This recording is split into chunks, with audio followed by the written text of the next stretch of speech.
وہ لمحہ جب 3 سپہ سالار ایک کے بعد ایک شہید ہو گئے اور 3 ہزوم ایک ایسا فیصلہ ہونے والا تھا جو اسلامی تاریخ کا رخ بدل دے گا۔ موتا کا میدان آج بھی گواہی دیتا ہے، جب حالات ناممکن نظر آئیں، توکل اور حکمت تاریخ کا دھارا بدل سکتے ہیں۔ اے لشکر اسلام، تم 3000 صحابہ ہو، میں تم میں سے 3 سپہ سالار مقرر کرتا ہوں۔ زید بن حارثہ امیر ہے، ان کے بعد جعفر بن ابی طالب۔ اللہ کا نام لے کر نکلو۔ پھر حضرت عبداللہ بن رواحہ رضی اللہ عنہ نے علم سنبھالا اور بہادری سے لڑتے ہوئے شہید ہو گئے۔ خالد بن ولید رضی اللہ عنہ کی تلوار صرف لوہے کی نہ تھی، وہ یقین، جرات اور اللہ کی نصرت کی علامت تھی۔ روایت میں آتا ہے کہ اس دن ان کے ہاتھ میں 9 تلواریں ٹوٹ گئیں۔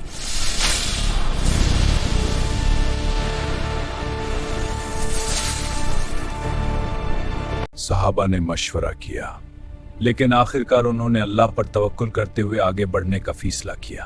جنگ شروع ہوئی۔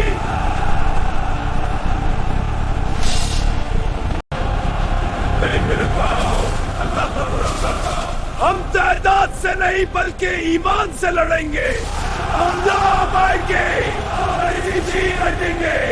بالآخر خالد رضی اللہ عنہ نے لشکر کو محفوظ طریقے سے واپس نکال لیا۔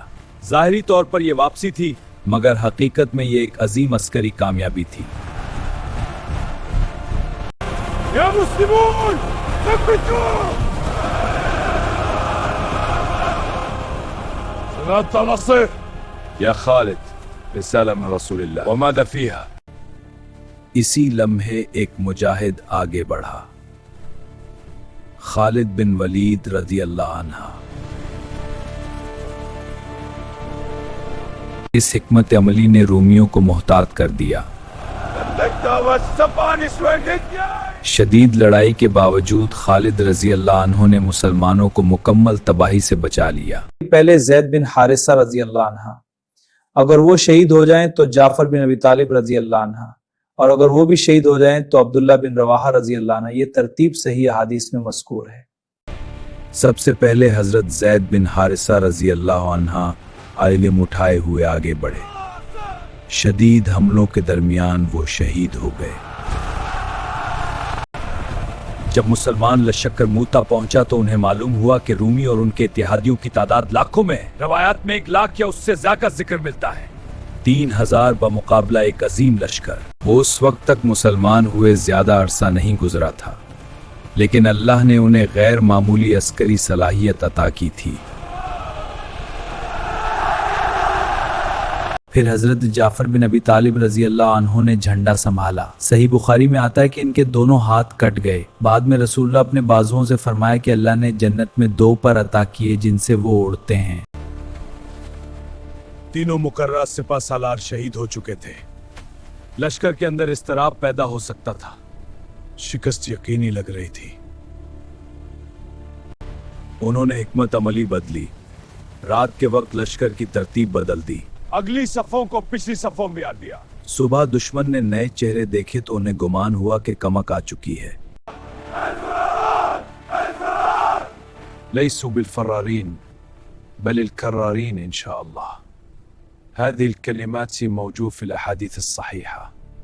سنہ 8 ہجری، رسول اللہ صلد میں رار بوجہا، میں رسول اللہ کا سفیر و آپ کے مقام کی یافت تھا۔ یہ کا قطع اعلان جنگ تھا۔ حالات کا فوری جائزہ لیا۔ سامنے بے شمار دشمن، پیچھے کھلا میدان۔ یہ کوئی معمولی بات نہ تھی، یہ صرف بہادری نہیں، حکمت، صبر اور قیادت کا کمال تھا۔ پھر جھنڈا اللہ کی تلواروں میں سے ایک تلوار نے پکڑ لیا، یہاں تک کہ اللہ نے انہیں فتح عطا فرمائی۔